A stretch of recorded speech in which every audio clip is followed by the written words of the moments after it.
All right. Cool. Well, I think we're going to get started on this week's study club.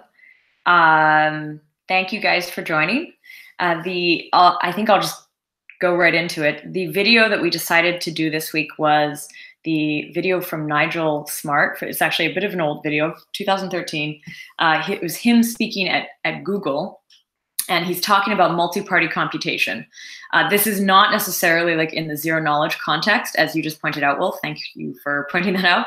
But I think what I've been looking for is some sort of piece of content where they go step by step through like how a multi-party computation works.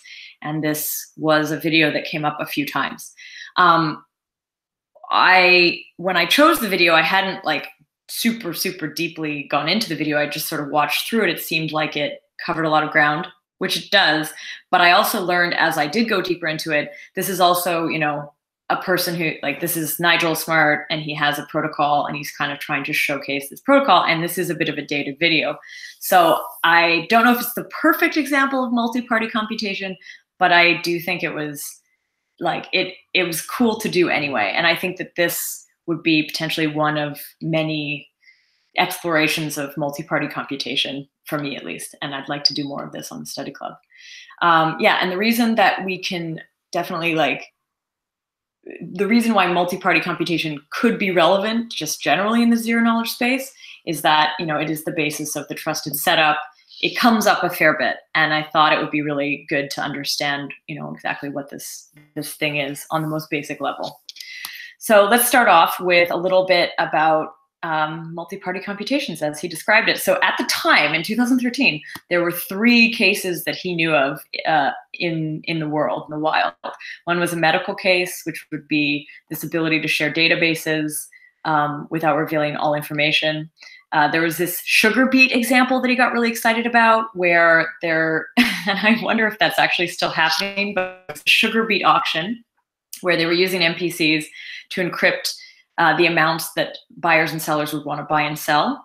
And then there was an Estonian startup aggregate research project. He didn't go into much detail on that one, but these were the cases that he described as potential use cases for MPCs. He then gives sort of a brief on the theory behind FHEs and MPCs, because in this talk, he starts with MPCs and describes them, and then talks about this way that they used FHEs to be able to create this very specific protocol, which he calls speedies or something. I'm going to get to it in a bit. All right, so with FHEs, this is the way that it works. You have party A who has some data. They encrypt this data and send it to party B. Party B computes this data and sends it back encrypted to party A. Party A then decrypts this result. The idea with FHE, the problem with it is it has one big computational cost, but it has 0 communication costs. And it can only, at this point, deal with very simple functions. It was apparently created in 2009. MPCs are from the 80s. With MPCs, parties compute a function on inputs together. So here you imagine a group of individuals, maybe, who each have a piece of data that alone are kind of useless, but together could actually allow for this system to work. There's no, but that smaller piece of data that each individual would have would not reveal anything about this like master key or this master piece of information that only the group could create. The nice thing about MPCs is there's 0 computational costs, but there are high communication costs. And I wasn't completely clear on what that was at this point, but I think later on, the way he describes it is if you are doing multiplication computation with MPCs, there's these packets, and it's not about the volume of data, but rather the amount of packets being sent back and forth. So there is one point about this, but this is a little bit of an open question still for me. I didn't really just understand what communication cost is.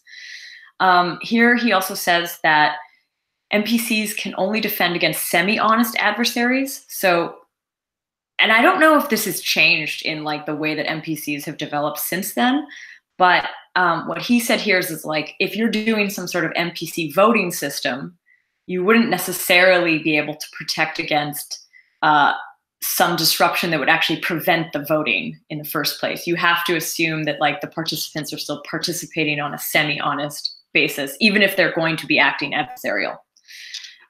Also in the MPC model, you can only tolerate one bad egg out of 3. Yeah. And the other thing that he said here is like, I skipped over it here, but it's just like no info is revealed to parties. So this is true as long as, but he gave an example where this isn't the case, which is like, say you have a voting pool of like 10 people and you know that you might be the only person voting in a certain direction, and then you vote and then it comes out that there's been like one vote in one direction, then you are aware that that's your vote and you can actually predict what other people did. But this is like not necessarily revealing the individual votes as they're happening. So it's only with the outcome in certain cases where you could potentially derive some information. All right, both of these could be used for anything, So for any computational thing, theoretically. And both could be made error tolerant. I don't know what this means. SPDZ, that's it. SPDZ. This is the protocol that this entire presentation centers around. And this protocol is actually the combination of those two methods. So the main focus of this presentation is going to be on MPCs. That's where I spent most of my time because this is what I wanted to learn. And yeah, as mentioned, when we get into the FHE part, I don't have as many notes, and maybe you guys can help me out a little bit. Or we just skip it for now because it's so specific to this. All right. So in practice, what is it like? Here's the description of kind of the MPC makeup. You have N parties, where in this case, N-1 parties could be malicious and it would still be okay. There's a global secret key, alpha, which is a part of F, and that is the sum of all pieces held by the participants. This global secret key, alpha, I mean, this is going to be coming up throughout the whole thing. The one thing I wasn't entirely clear about in this is the global secret key the goal? Are we always just trying to decipher this global secret key? I think so, but it wasn't always clear. So no, surely not. No, well, not decipher it, not like not share it, but like, do you need this global secret key? Like, what I'm not clear on is like, with a lot of this stuff. I mean, as we get in, I think this is going to become more clear. My question will become more clear, but it's like, is the goal to always just secretly make the secret key? Like, is that what all of this is always for? Is in the Zcash example, it would be though. You were like, you needed this secret key is just for this computation. It's the thing that makes it secure. It's a random number here. Okay. We're not interested in finding it out. We're interested in calculating something else. I don't know if we reveal it at the end to verify we got the right answer. Yeah, that's sort of what was suggested there, but yeah. But yeah, there's something else we're trying to compute. Okay. So then,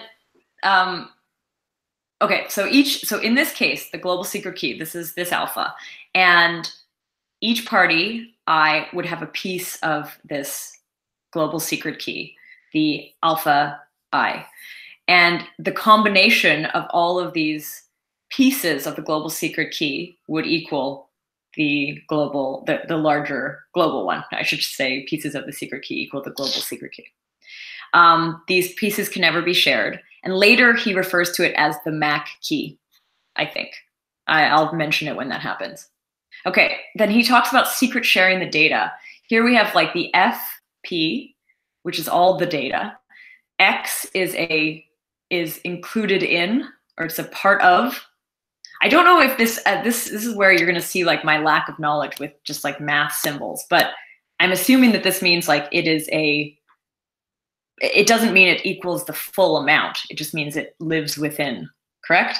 It's encased in or something. Anyway, I'll keep going. So here we have sorry, were you about to say something? Yeah, Jeff was just saying about, yeah, so this FP it's a finite field. Okay. So we're just talking about a field element. So the field means it's a field element. It's a one, that symbol you highlighted was an element, it means in. Yeah, that's what I thought, okay. So this MAC, so then you have the X is in the finite field. This MAC is the message authentication code. That's what he defined it as. And it is kind of, from what I understood, it's like made on the value of X. So it's related to a value of X. Here it's defined as gamma, which you see I had to spell because I wouldn't have known how to pronounce that. Gamma sub I of the X or something. So each party owns a part of the data share. So out of these, the larger X, you would break this down into a number of different X's. And you also have a part of this larger MAC, which is also broken down and shared. The thing I didn't fully get here was it seems like there's a strong relationship between this MAC and the X. Is it because it's just like function of that X? So it's like, so here, I mean, I can kind of show you here. It's actually like gamma 1, not gamma of X to the 1 or X sub 1. Absolutely. And so this is because no one could work out. So no one knows what alpha is, but somehow we have these two things: the share of the original data and the share of the MAC. Yeah. Somehow are related by this alpha that no one knows. And we need some mysterious process to set this up for all our data. And then we need some mysterious process to do computation while keeping it true. And maybe at the end we can reveal everything. In that case, we see that it all worked properly. If the final thing satisfies this. Yeah. And so here, this is this idea here where it's like here's the place where you actually see the alpha appear again. And it's alpha times. I have a question for you guys. Sure. Why did he introduce the message authentication code after all? He said in the beginning that it was for semi-honest adversaries.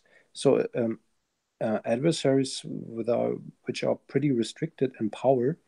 And so malleability should not play a role for this setup. And I was under the impression that this is all about chosen ciphertext attacks and malleability, so attacks on the integrity of the data. Is this true, or has this? Yeah, as far as I can see, it's about checking the integrity. So the semi-honest is a dishonest adversary can stop the computation. What they can't do, if you even have one honest person, if we get to the end and it all works out, then we know that it was zero knowledge. That no one knows any information except the result. Oh, so he's all about zero knowledge. I see. Well, I mean, if you think of the trusted setup model, it's, by zero knowledge, maybe Alistair, do you mean zero knowledge, or do you mean like just no knowledge? Isn't that what he described earlier? That you said earlier that no one knows anything about this computation except for the answer. Mm-hmm. That's zero knowledge. It's a different model than a zero knowledge proof, where the prover would know and the verifier wouldn't know anything except for that the prover knew. Yeah. But here, no one knows. I see. True. Okay. All right. So I'm going to keep going. I had a little question here about whether or not this. So I don't think it is, but this is actually more to do with like math depictions. When it says y sub 1 to y sub n. Would it equal y I x, or is that something else? This is why I was a little bit confused here. This is just like more of like a how you depict things. I don't know if you guys know this. What does that mean? Everyone has a piece. Could I write that? Is basically what I'm trying to say. Not really. That doesn't mean anything. No. Okay, then I'll take it out. Okay. So you have these two pieces. He talked a little bit about how if you wanted to share a public code, you would set party 1 to V, that public code, and then every party I not equal to 1 would set their X, data share to 0, and then you would end up with alpha I times this V, and it would equal the gamma V. Kind of like right here. So this is where you actually see it just the one time. This is maybe why I got a little bit confused. I wanted to just be like, I want to say alpha times X equals gamma I X, but I guess that's not really the case. This is the thing, when you initialize, you set this to be true, but later on in the middle of the computation, this will not be true because you won't even know what V is. We don't even know what most X are. We know this X though. Yeah. But this is the public code. So this is the idea that you would just basically like share this, right? It would just be like, we're going to take away one of these pieces, but still somehow preserve this alpha, this global secret key. Right? Sure. Yeah, we know this, but there's other the things in between, we know nothing, right? Yeah. So they're not, gamma I is something different in general. Okay. So then here he makes an aside, because this is basically the part that links, I think, to the FHE. Here he says this aside. So like he's going to give you these A, B, and C. They're going to be pre-processed, and you want these A, B, and C's to function such that the C equals A times B. So when you look at this, it's like this he didn't really explain very much in detail. I know that even like Matthew and I talked about this. Unfortunately, Matthew couldn't make it today, but he shared some notes about it, and he was like, he didn't really understand this part. And I realize now, in going very deep into it, that like this is basically just going to come back later. From the FHE description, he describes how he does all of this pre-processing. Yeah, so the important thing is we have these shares, but no one knows C, A, or B. Yeah. But my question here is like, is this, say you weren't doing this FHE combo, what is this stuff? I mean, we're going to talk about it soon as we get a little bit further on and we actually bring in the A, B, and C. But I'm curious about like, what would that be if it wasn't this pre-processed version? And this is where I hope that this whole structure isn't only built this way because he needs to use these pre-processed things, but rather he's replacing something that you would always use for multi-party computation. What's the Hello? Where's the pre-processing? What is it? Oh, yeah, we don't actually know. So he's going to talk about that later in the talk. He sort of shows this. He shows the slide. Yeah, there's this pre-processing. Don't worry about it. Comes up soon. Okay. So then we go back to this So now we're going to talk about computation. Computation, and this actually is another question that I have about just generally MPCs in this presentation. So he says here, there's computation. It takes the form of an arithmetic circuit over the finite field. It's any computation. So any computation is equal to a series of additions and multiplications of these elements. It equals a set of universal gates. If you share it, so a lot of this seems just sort of like preamble that I don't know if, like, I didn't know if there was that much that I needed to really like pay attention to here. It seemed like these are the parameters of the system. We're going to do some computation. There's this thing called a circuit, which he kind of doesn't, he's just like, we're just going to use a circuit for ease of use. And that kind of confused me because I'm not used to this language. I actually asked Rob yesterday or 2 days ago, like why that happened. And he kind of explained that often, like, he's at least the way he suggested it. This is what was actually useful. When they use the word circuit here, I was actually confused in general. I'm not used to hearing that term, but as I understand it, you actually should think of it like an electrical circuit. So you should think of it like the and, ors, and, xor, like all of those kinds of circuit creations, and then assume that that's happening somewhere. But I still don't really get how that works together. But I'm going to leave all this because I kind of want to, like, I think that might be a more general question, unless you have a quick thought on that, Alistair. Well, I mean, you did go to the ZK Summit, right? There were some talks on on how to program for snarks, and it's the same thing here. We can do arithmetic circuits over finite fields very easily with snarks and with. I did go to the summit, but I didn't get to watch all the talks because I was like organizing. Anyway, all right. So okay, so let's go into addition. Here he talks about addition. There was the he says here that adding is trivial and easy. You can locally add very easily. If you want to achieve some z, or z equals x plus y, here he's sort of saying through this very brief, quick proof kind of thing that z equals x plus y. It's not only the z sub I, it would also be this. And then he sticks that x plus y into the function that we were looking at. Oh, actually, no. Yeah, actually, yeah. Does he stick it into here? This is where he's sticking it in, I guess. So yeah, we add the gammas up as well.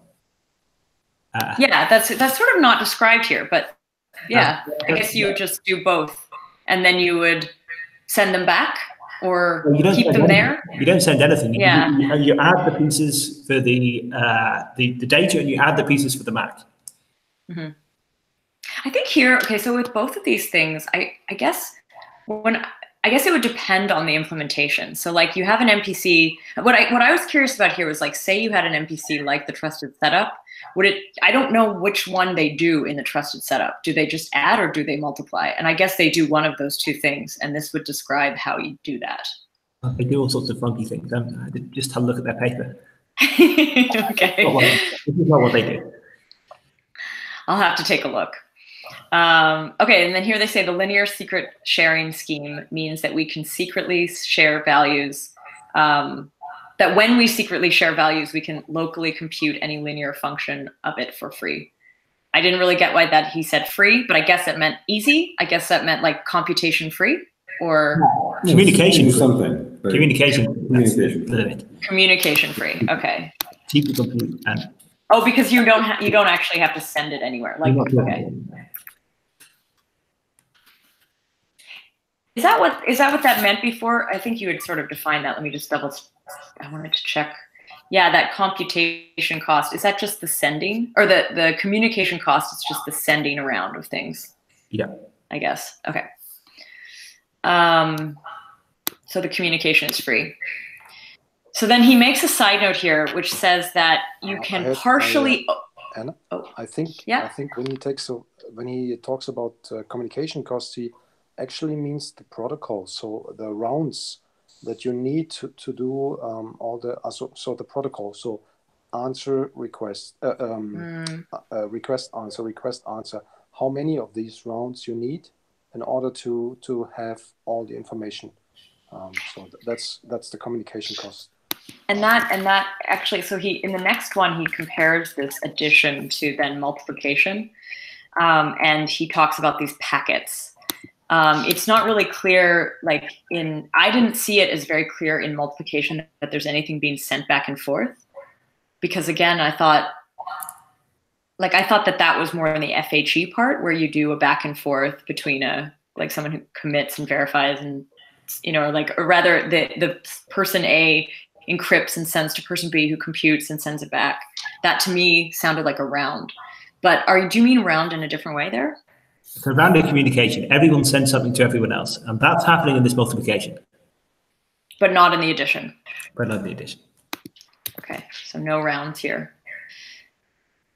Okay, so now he introduces this concept of partially opening a share X, where you would give away part of it. Here you actually reveal the X, but not the gamma, not the MAC. And the reason you can't reveal the X and the gamma is if you did both, then you would actually be able to discover the alpha, like you described, and that would be bad. But here, what's interesting here is like you partially open a share X, but I'm not clear if it's XI or if it's X total. If it's like you actually share Well, everyone X. gives out XI, and then if we add that together, we get X. Yeah. But here, I mean, in this one, apparently you don't need to. You don't actually need to.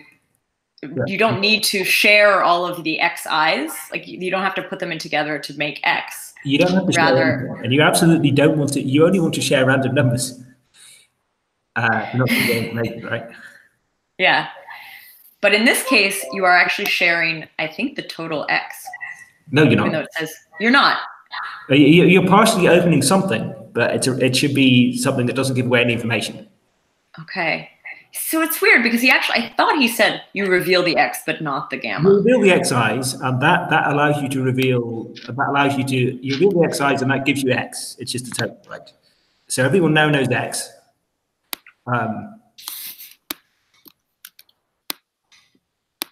Actually, going to try to add that. Okay. here, when he wrote it this way, I was wondering if that again was pre-processed and related to this later FHE stuff that he was going to talk about. Definition. This X, who knows what it is? It's a variable, right? Yeah. But do you, I mean, I'm just using, because he mentioned the square brackets, and I thought that was sort of a signifier. The bracket sort of indicates that we're sharing this, we have this, people have the pieces of this and the pieces of the Mac of this. Okay. That's what it means. And I mean, okay. But yeah, for me, it wasn't very clear if this was actually pre-processed. Sometimes square brackets like that can also mean vectors. Sometimes square brackets like that can also mean a curve point. But I guess. Yeah. In this case, it means that we have shares. Yeah. But here, is that what this means here too? Like, let's go back for 1 second to this A part here. Yep. We do this computation on here to be explained later. And so here, this is why the question came up to me. Like here, this data was pre-processed, and here are 3 letters surrounded by the square brackets, and then the only time we see it again is here. And so I thought, does this also signify like that means that we have the shares of these A, B, and C? Oh, you also have those. Okay, got it. How? Okay. By some magic process. Which we'll get to, but not really, because I didn't take enough notes on actually how to do that. But maybe we can talk about it a bit.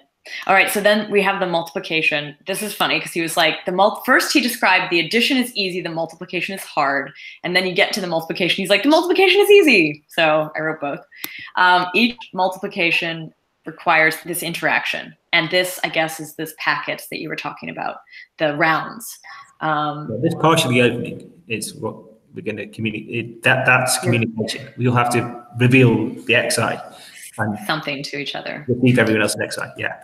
Okay, and this is what takes time, the process of sending, not the amount contained within. So to multiply X and Y to obtain Z, you have to take this new triple. So you're bringing back those 3 things that we had before, the A, B, and the C, off this pre-computed list. I guessed that there was more than just the 3, but I don't know. He just sort of says, takes it off the pre-computed list. Yeah, we do yeah, sure. There probably are more, eh? Although he only shows the creation of 3 in his example later on. We do 1 million overnight, and we do it in parallel.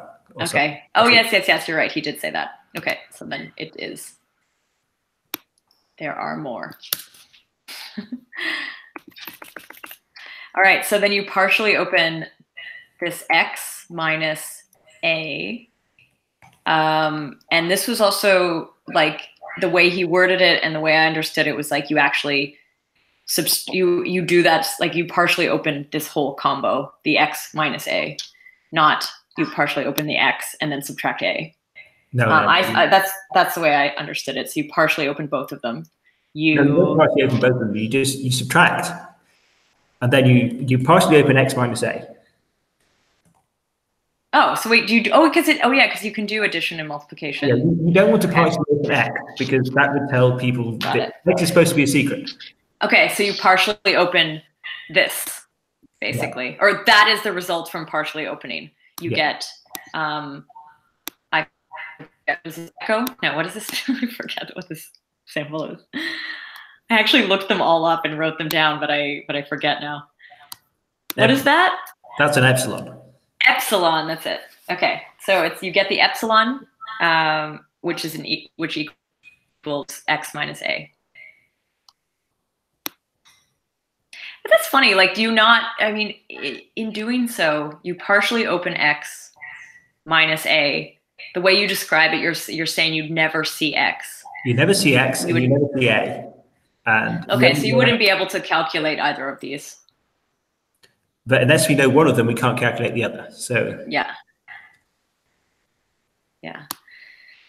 And A in this case, he there describes as a random value, and this X minus A is a one-time pad.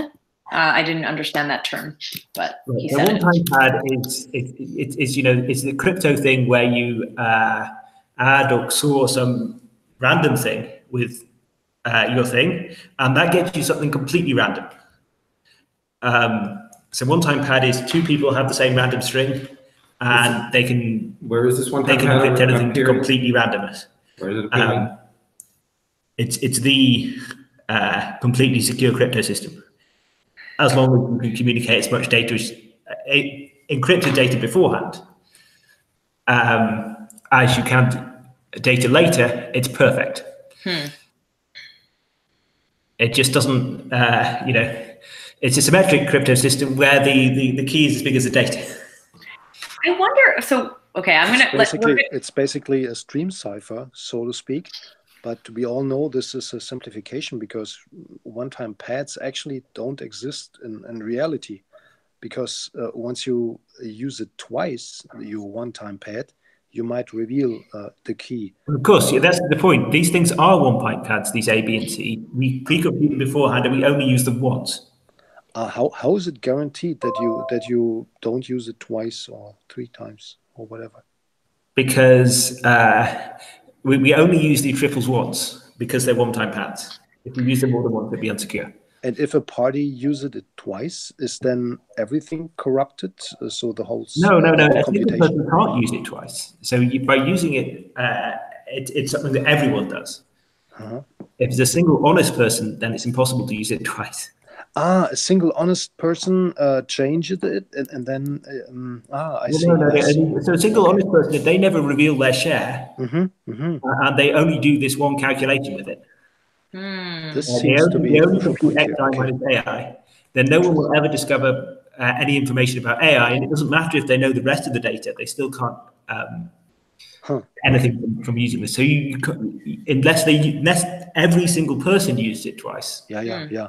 I see. Okay, that's cool. It's a secret.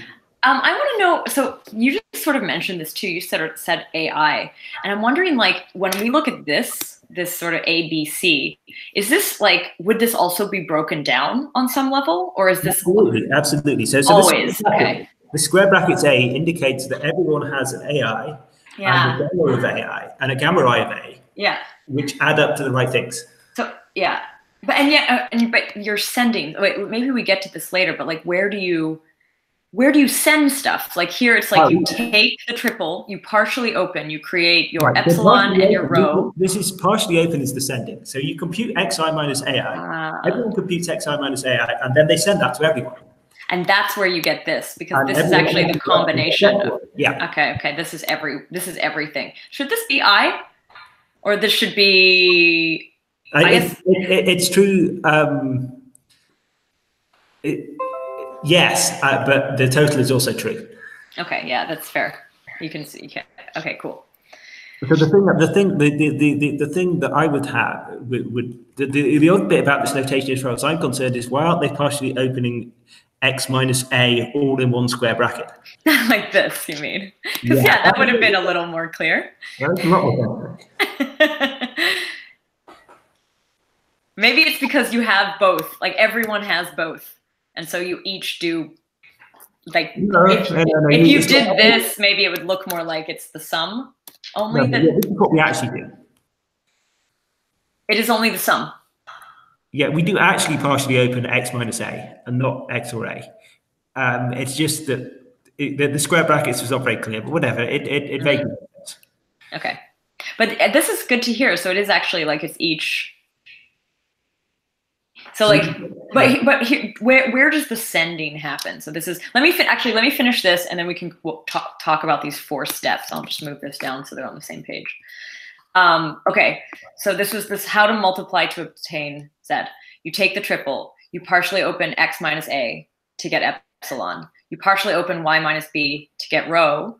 You locally compute the linear function, which is free, as mentioned, because it's addition and mostly, I guess. It's like, although here there is, I mean, okay, so anyway, but where is the back and forth? Where is the sending? And so you would say that it's here. When you say you partially open x minus a and y minus b, what actually happens is that you transmit x minus a, xi minus ai, and yi minus bi to everyone. Yeah.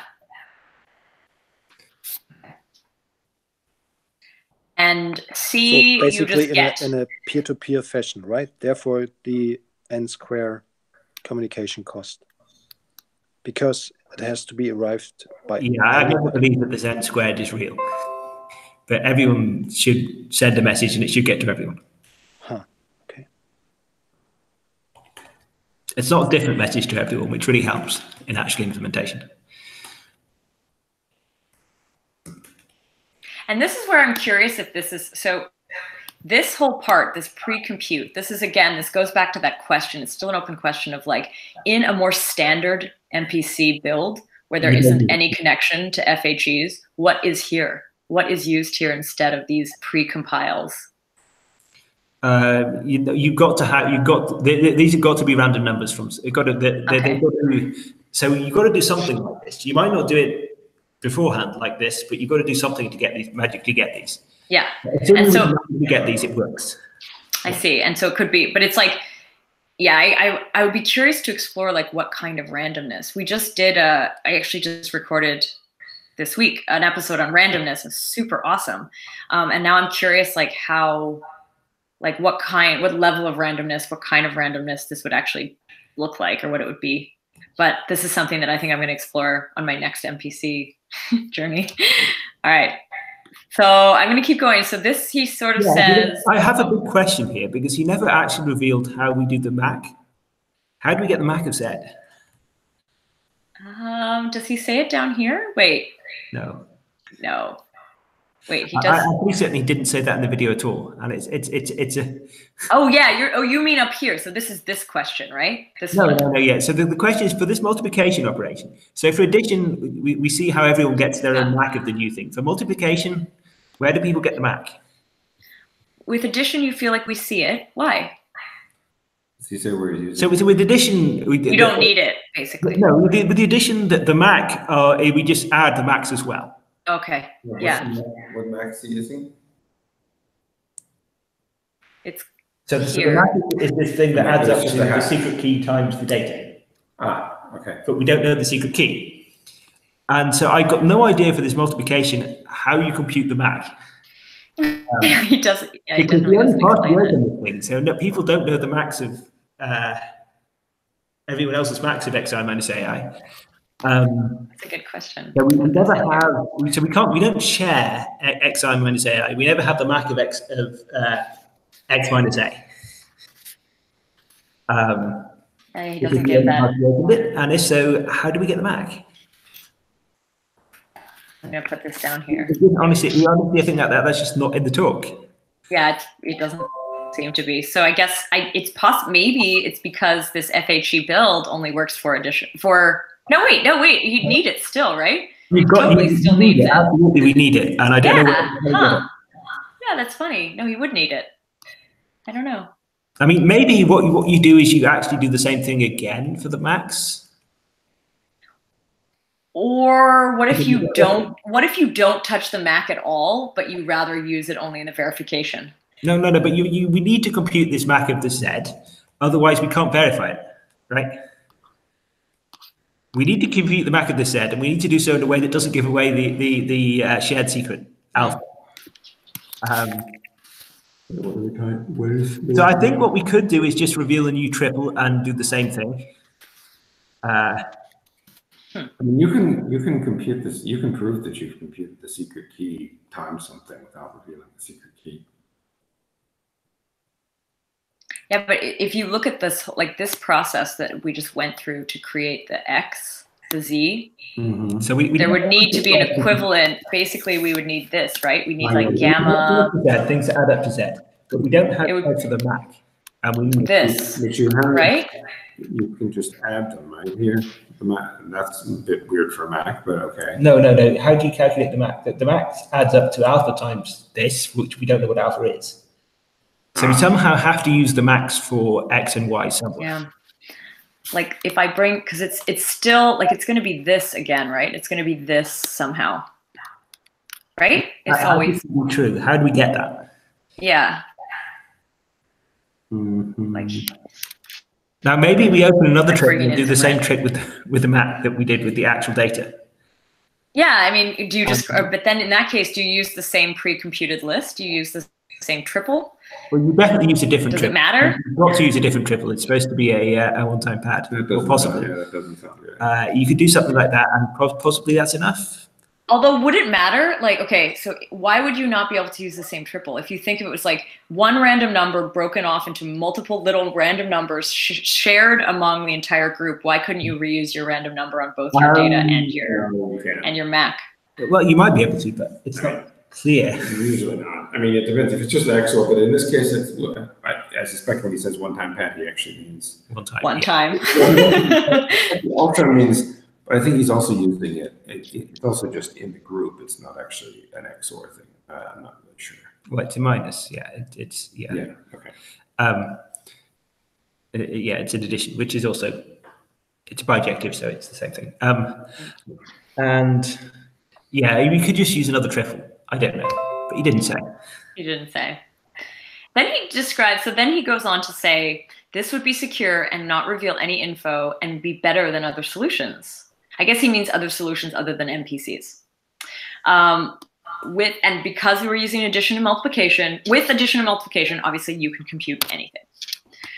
So then he talks about, now we're getting into this verification part. And so it's so interesting, by the way, we are already 46 minutes in and I am only at the verification. So I think it is good that I didn't spend as much time on the FHE because I wouldn't get through it at all. But let's go through this and then kind of pool some of these open questions that still exist. Okay, so so let's talk about this verification of the correctness. When you have, okay, let me just get into it for a second.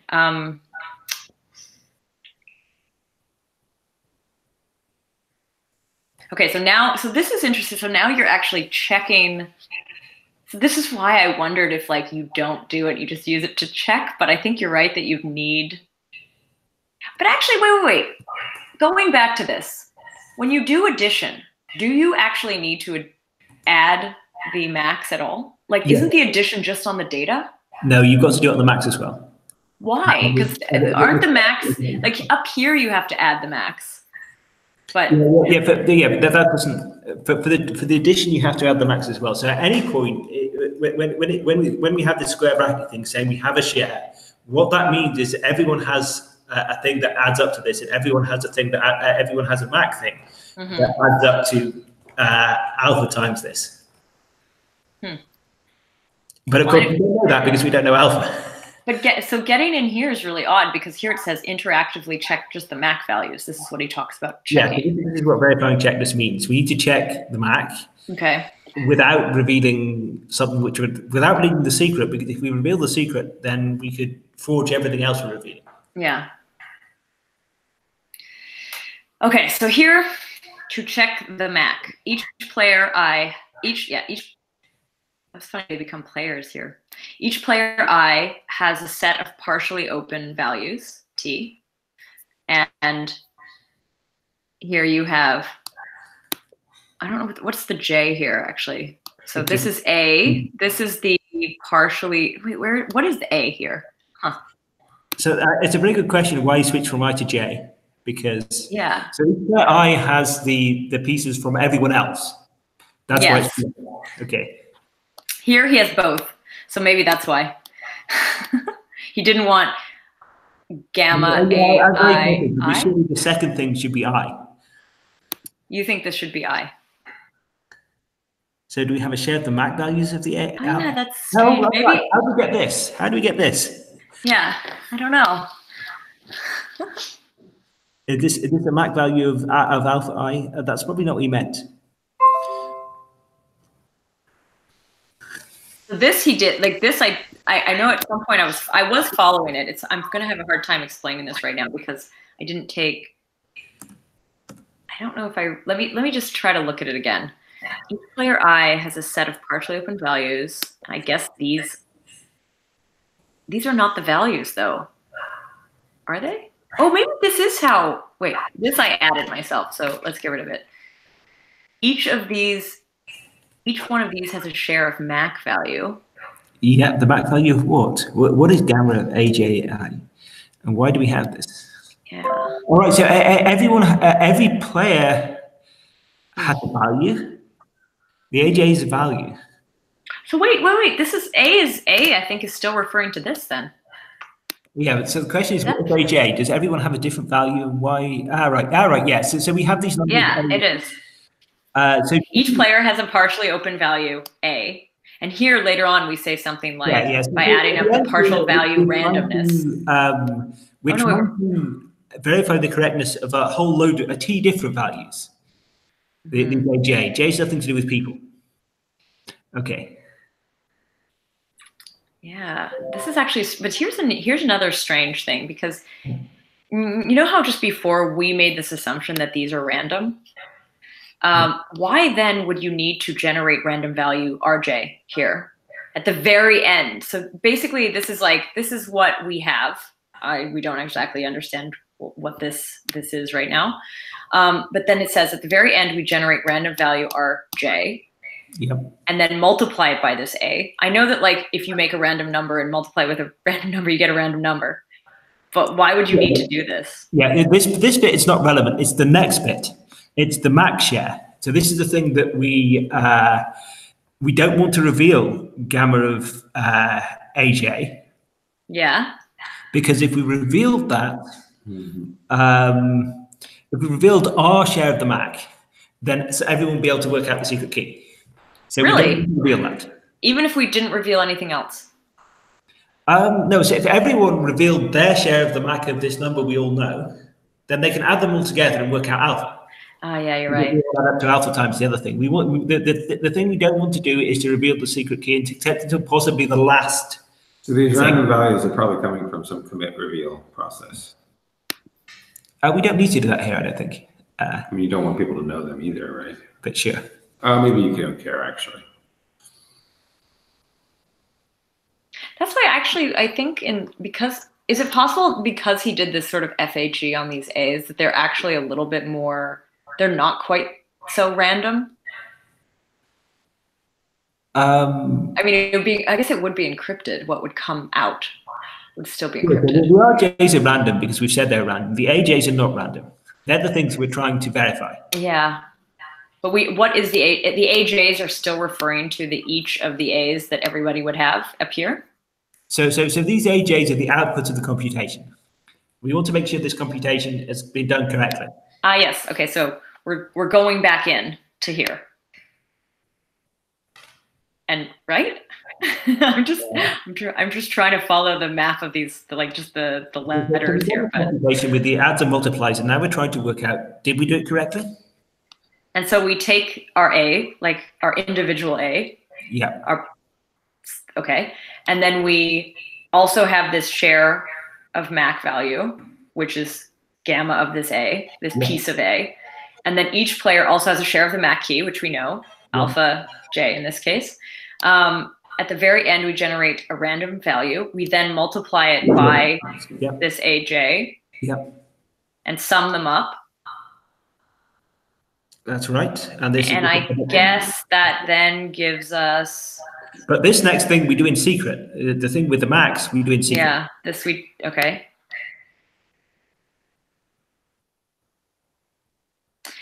And then he says sigma... Yeah, so sigma I, everyone generates the sigma themselves with their alpha I and this gamma I. And then everyone transmits sigma I. The player I knows alpha I. That's the answer to the question.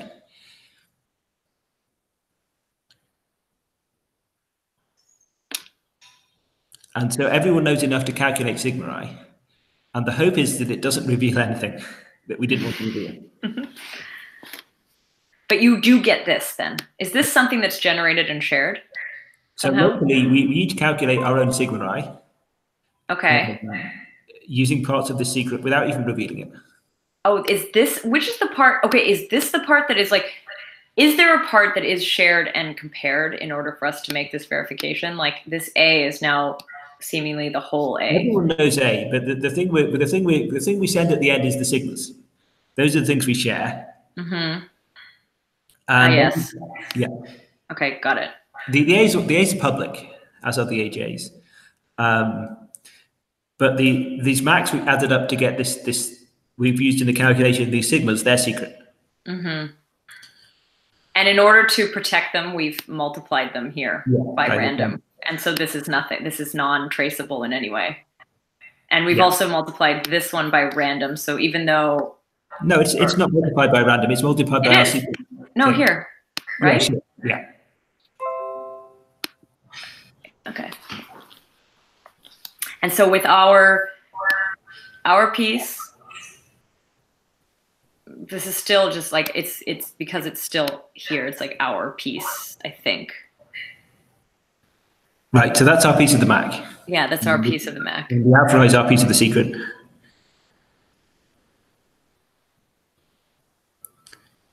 And then we just add up the signal-wise that everyone broadcasts. And if it's 0, then the claim is it works correctly. I'm not quite sure. Yeah, I presume you do need to commit reveal here. Yeah, so here you would actually, you'd have to send it all to, well, I guess you wouldn't actually have to look at it. You just basically send it all together, add it, which we've already figured out is like. Yeah, this is obviously need to commit reveal because otherwise we could just send the thing that if everyone else wrote it for everyone else to send it, we could send the thing that makes it 0. I haven't done anything before. But if you do that, then it should be fine, maybe. So the claim here is that if we all commit reveal these sigma i's and they add up to 0, then everything must have gone correctly because we couldn't possibly have known what to do. There's anything better for us to do than actually do the calculation for sigma. All right. So now here's the thing: is like I'm gonna finish off roughly what I mean. I took notes on the rest of it, but basically it's at this point where he goes into the pre-processing and the FHE.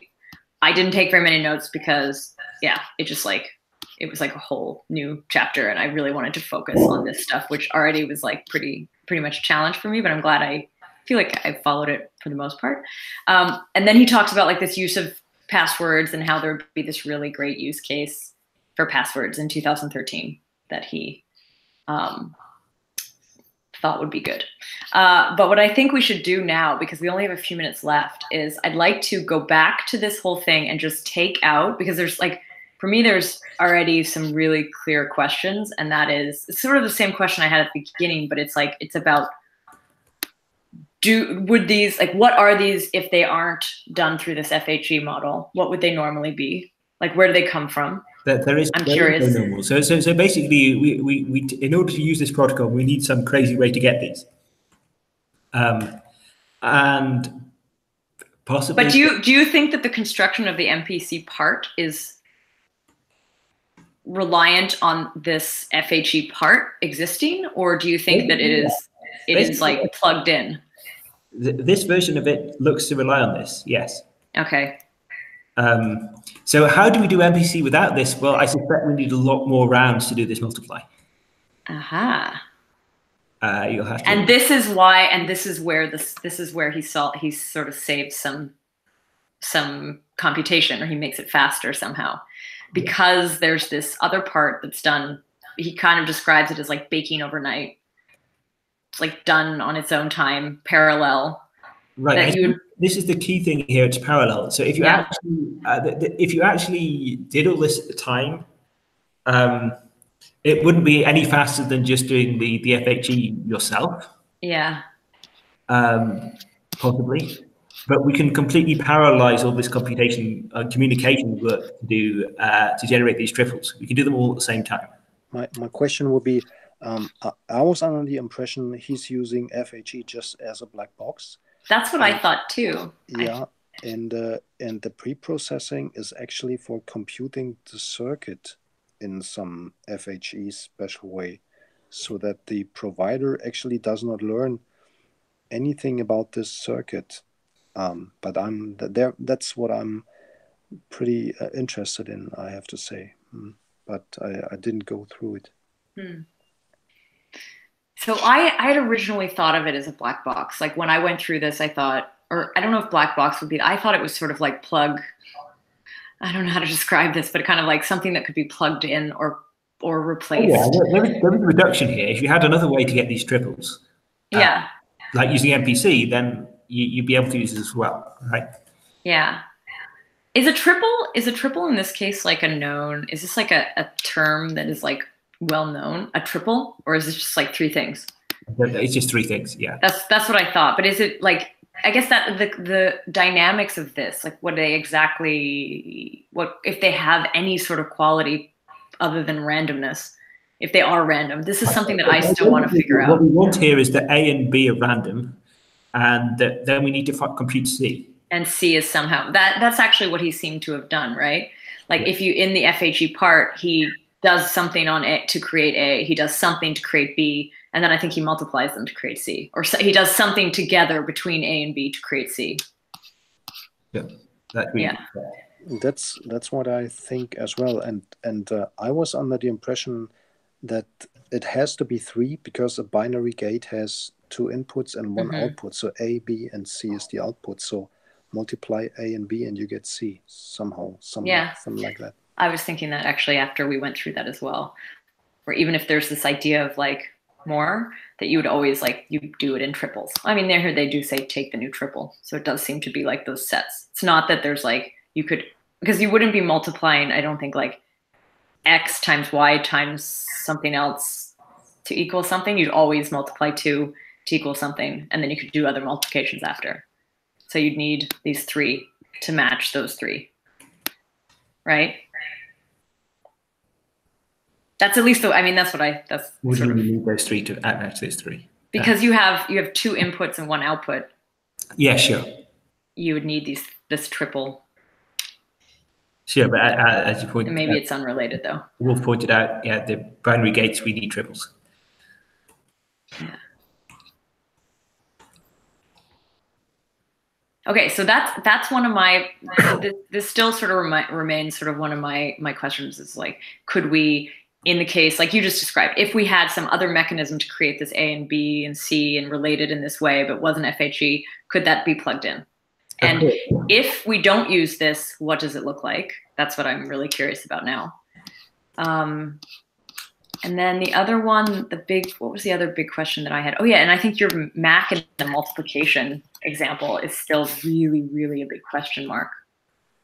Yeah, and there's another question mark for me, because he used AES as some sort of very famous example, maybe, and I didn't understood why he did make use of AES, because, as he said, it's highly nonlinear, and it is.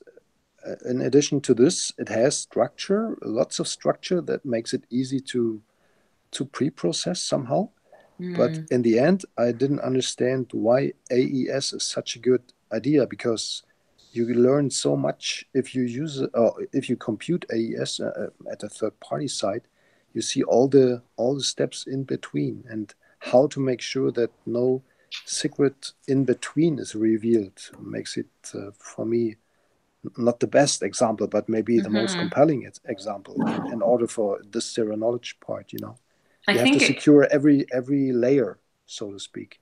It sounds like this, I kind of got it like this would be a place where this specific protocol could make things better. Like, I don't know that he was saying that this is like a good starting point, but that this speedas could be used there to make it better. Because like that's, at least that's how I got it. Yeah. The question is AES something like a benchmark? Maybe it was in 2013. This is a bit of a history lesson while we're doing this, because it's like 6 years ago. Yeah. I actually don't know. This is totally not, I haven't explored this space at all. Do you guys know anything about that? Alistair or Jeff, do you guys know anything about AES and password stuff? I mean, AES is a block cipher. Okay. And you know that. It's 128 bits wide, and it does, I mean, it's a certain permutation. So yeah, what do they mean here? Is it the case that everyone has a piece of the AES, the symmetric key? Yeah, that would be tricky to do that. Thus, although it's symmetric cryptography, no one actually knows the key. That's actually, I'm kind of surprised if they do that, but I guess maybe. And that will give you password verification, right?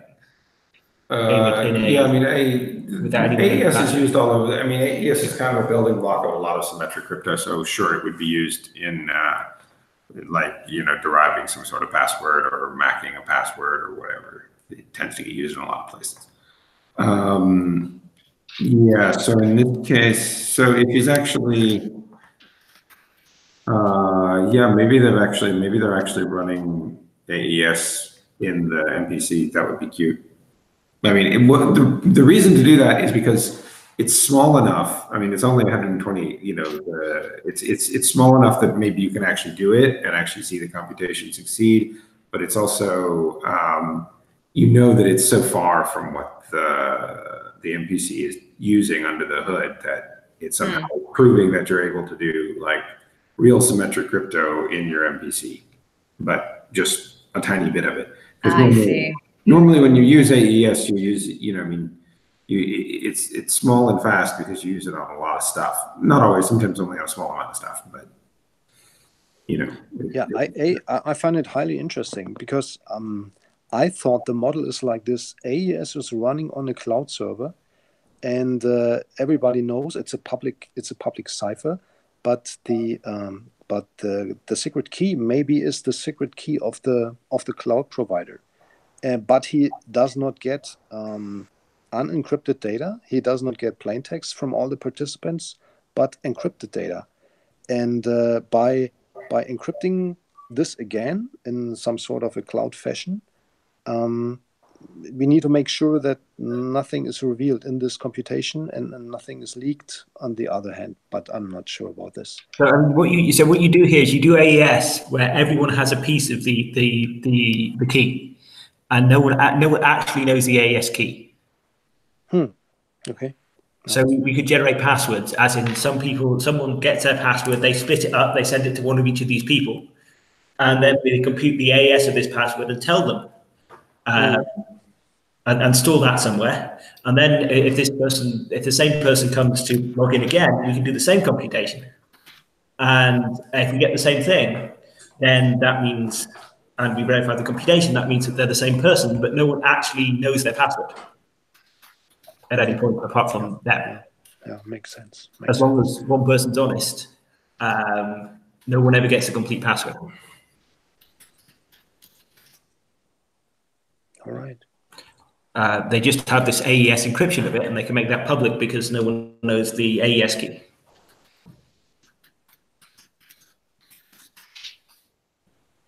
Cool. Alistair, Jeff, do you guys have any open questions left on this? I know we didn't touch the FHE at all, but...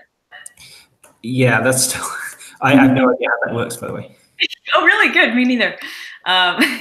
This actually... So a lot of this I could follow. There's parts where you can see, like, I would basically just need to go back to the video, like this part. Like, I did actually understand it when he explained it, but I'm having trouble repeating it. Like, I remember following the logic and being like, oh, yeah, okay, that sort of checks out.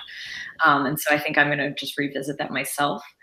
But yeah, is there anything else that you think sort of is still open? No, I could look at how this multiplication works, but other than that, I think, and the... Oh, wait, we wanted to know this. We wanted to know this part, right? How this came to be. What is that question? Wasn't that something that you were kind of curious, was like, how does it actually get derived at all in the first place? Yeah, the slides didn't give that. They omitted that. So these are different values that different people know. You're trying to multiply X and Y. You're trying to multiply X and Y, and this explains how you get the shares of the Z, but not how you get the shares of the max of Z. And possibly you just use the same process. So no, I felt like wasn't there two questions here? One is like, how do you do the multiplication with the MAC element? But wasn't one of your other questions when we talked about how each party owns a part of data share X and a part of MAC, and it's somehow like, did you understand how these were derived from each other? I guess it's this, whatever this is. Right. So they're not derived from each other. So what they're not. Is that we set it up originally so that this holds, and then we do some computations on these values which keep this property. Oh yeah, actually, because the MAC already exists at the beginning. Yeah. And we said if they have this property, because no one knows the secret, it's probably the case that no one knows anything about the intermediate values. Mm-hmm. They've done this correctly, but at the same time, no one. You can multiply some of the secret values pretty easily with some daily key proofs.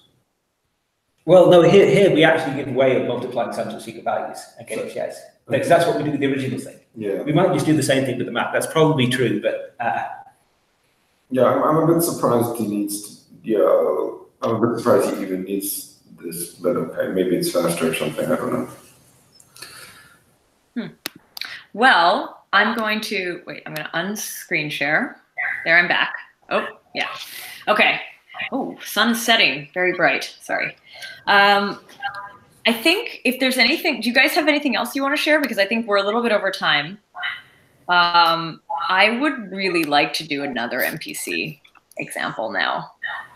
Yeah, I'm not really sure what the current state, the current things that one should be looking at here are, to be honest. I mean, there's a lot of different MPC techniques, and I don't know them really, to be honest.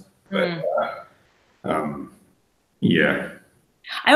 I kind of wish that there was like what I'd like to see is a very detailed explained basic one that tends to be the root of many others.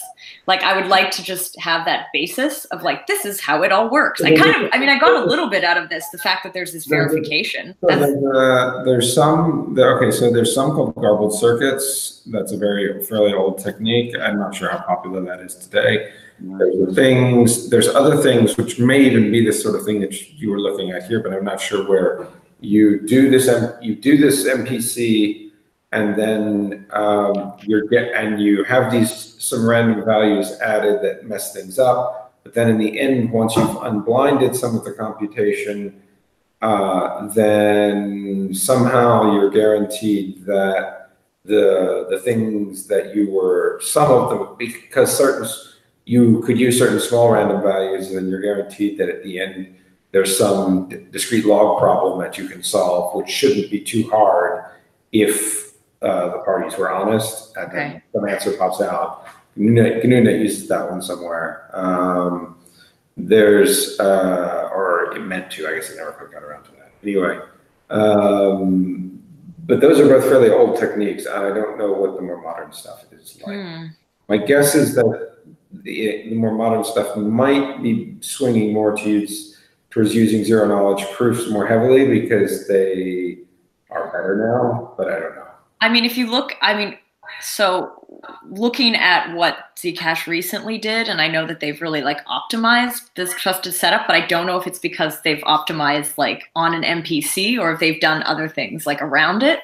I haven't looked at, so there's two things going on there. There's the sapling trusted setup, and then there's also Sonic, which is a new thing that's except that, so there's sapling, which has its things in it, but then you also have the trusted setup as itself is like a designed thing that they created. Like I don't know if it's related to the cryptography within sapling, for example. I haven't read this paper. I probably should. My suspicion is it's not that hard. What they're trying to do what they're trying to do essentially is to make the trusted setup.